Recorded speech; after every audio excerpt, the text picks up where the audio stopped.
An early-season winter storm is impacting portions of the Upper Peninsula.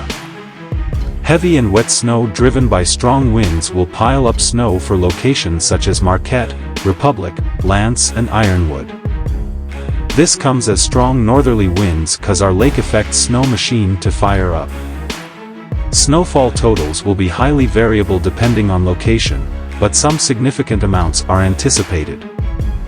Places like Republic could see upwards of 13-inch plus of snow, and the NWS of Marquette calls for a widespread 5 to 8 for all areas highlighted in yellow and orange. This dense snow could lead to tree damage, power outages and snow-coated roadways. In addition to snow, the strong northerly winds gusting from 45 to 55 miles per hour will stir up Lake Superior, causing high waves as high as 8+ feet.